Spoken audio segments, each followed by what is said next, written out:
Oui, il est possible d'adorer Dieu sans pour autant comprendre ses plans pour nous, parce que lorsqu'on adore Dieu, ce n'est pas en fonction de là où il nous emmène, de ce qu'il fait avec nous, mais on adore Dieu en fonction de qui il est. En fonction de qui il est. C'est l'image même d'Abraham qui va donner son fils en sacrifice pour adorer Dieu sans pour autant comprendre pourquoi Dieu lui demanderait une telle chose. Mais lui savait qu'il allait seulement adorer. Et tel que notre Père dans la foi l'a fait, c'est ainsi que nous adorons Dieu parce que nous le voyons lui, nous le contemplons lui, ce qu'il est, ses perfections. Ainsi donc que nous comprenions ou pas ce qu'il fait pour nous, nous l'adorons. C'est possible de le faire.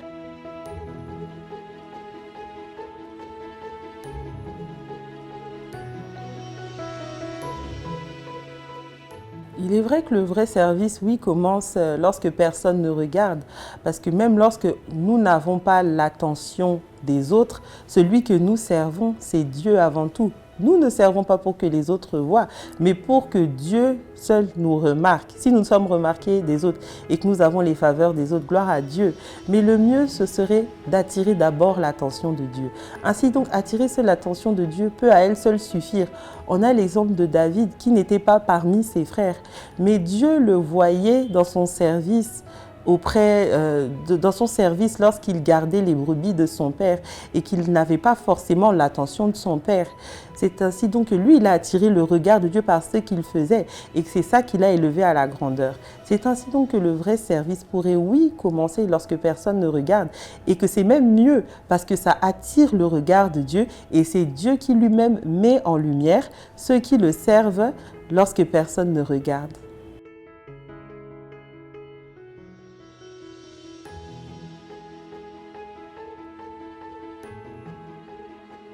Le travail séculier, il peut révéler la relation qu'on a avec le Seigneur parce que lorsqu'on est chrétien, ça se remarque. Le béaba même du christianisme, c'est que les chrétiens eux-mêmes ne se sont pas appelés chrétiens. C'est lorsqu'ils étaient au milieu des séculiers de leur temps qu'on a dit que ceux-là marchent à la manière du Christ et qu'on les appellera chrétiens. Donc, dans le milieu séculier, on peut, non pas sans pour autant affirmer ce qu'on est par nos paroles, c'est par les choix qu'on fait. C'est par les choix qu'on fait, c'est-à-dire accepter de commettre telle chose dans le cadre de son travail ou refuser de le faire. C'est se conformer aux principes de Dieu, même lorsqu'on est face à une situation où, je vais donner par exemple l'exemple de la corruption. Un enfant de Dieu, on le reconnaît assez facilement quand il va refuser de corrompre, quand il va refuser de voler, quand il va refuser de mentir, quand il va avoir un cœur aimant et compatissant. Donc c'est à cela que on se distingue en tant qu'enfant de Dieu dans le monde séculier et que, à l'image des chrétiens, des premiers chrétiens, on dit que celui-là c'est un enfant de Dieu.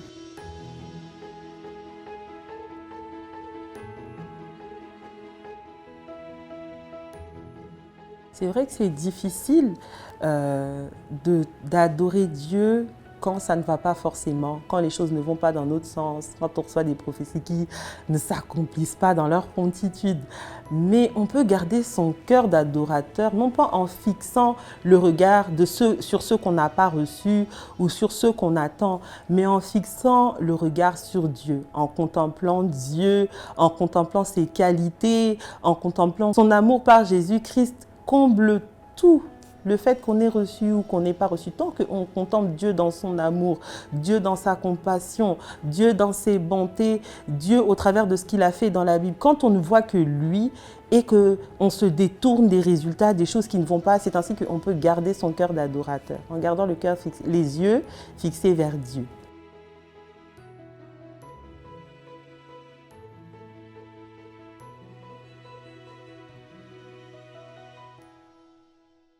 Lorsqu'on sert avec amour, Souvent l'amour, hein, quand on sert avec amour, on sert avec passion, avec ferveur, on y met toujours un peu plus parce que l'amour est accompagné de la passion. C'est comme un feu qui dévore, hein.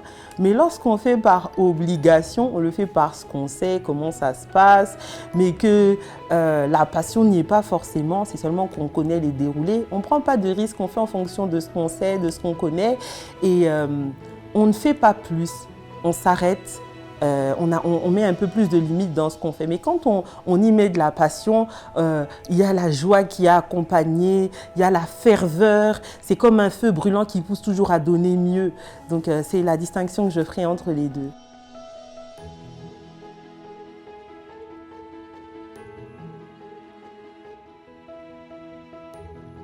L'adoration, oui, peut transformer nos échecs en victoire parce que lorsque on adore le Dieu de victoire, on contemple le Dieu qui donne la victoire.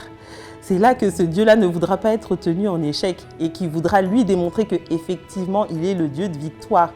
Lorsqu'on contemple un Dieu fort, un Dieu imbattable, c'est ainsi que Dieu lui-même ne voudra pas se faire honte, il ne voudra pas se dédire de ce qu'il est et qui va démontrer ses capacités et nous permettre d'entrer dans notre victoire, d'entrer dans le meilleur des meilleurs. Donc oui, nos adorations peuvent permettre à Dieu de manifester l'intensité de ce qu'il est et de ce qu'il peut faire et nous faire entrer dans notre victoire.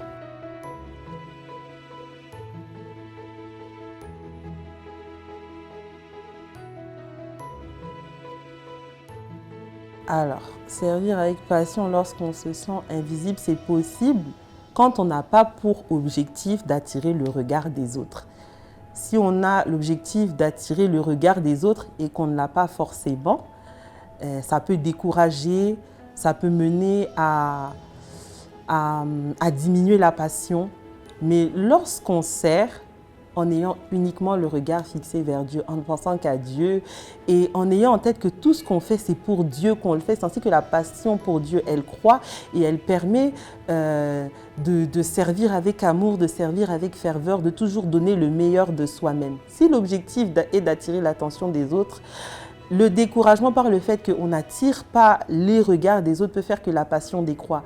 Mais lorsqu'on regarde Dieu uniquement et qu'on nourrit un amour et une passion intarissable pour Dieu, c'est ainsi qu'on est toujours capable de donner le meilleur et de toujours nourrir une passion plus forte, un amour plus fort, une ferveur plus forte.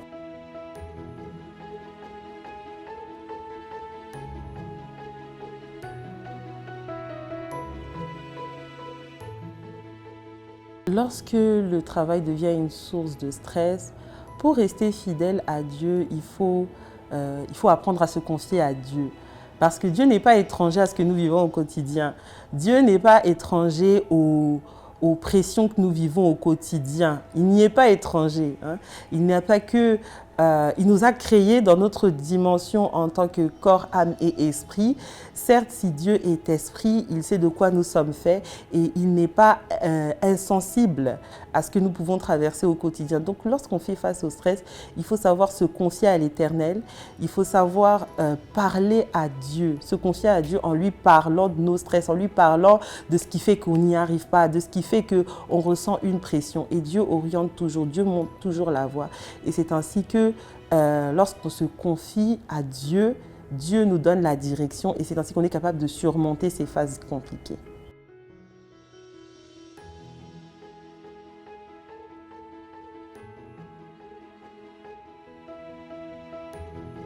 On peut trouver la joie dans un service ingrat quand on garde en pensée, qu'on garde Dieu dans nos pensées, qu'on sait que c'est Dieu qu'on sert. En contemplant toujours les perfections de Dieu, l'amour de Dieu, l'attention de Dieu, quand on a le regard uniquement fixé sur Dieu, on n'a pas le temps de voir ces personnes qui nous remarquent ou pas, qui sont ingrats ou pas par rapport à ce qu'on fait. Et il faut également garder en pensée que la rémunération, elle ne dépend pas des hommes.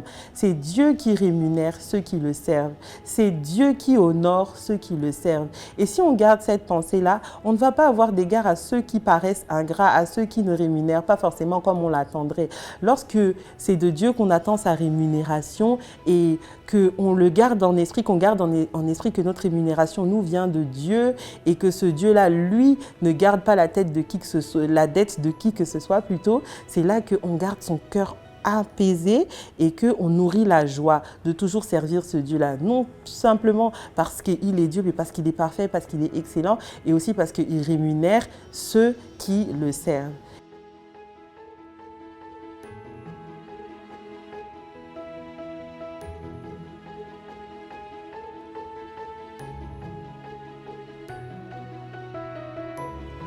L'adoration n'a pas forcément besoin d'être bruyante pour être sincère. Après, chacun a sa façon d'adorer Dieu.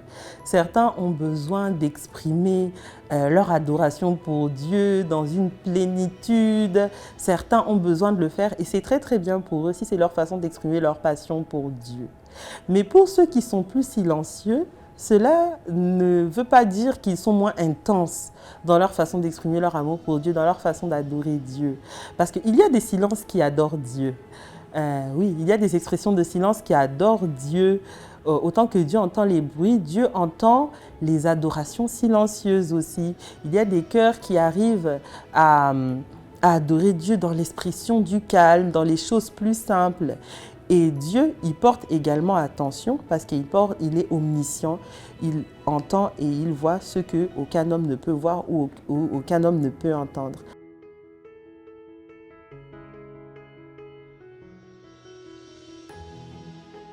Alors, moi, ce que je pourrais dire aux jeunes chrétiens, c'est de ne pas porter leur attention sur leur environnement, de ne pas s'attendre à quoi que ce soit venant de tierces personnes, mais d'avoir le regard fixé sur Dieu.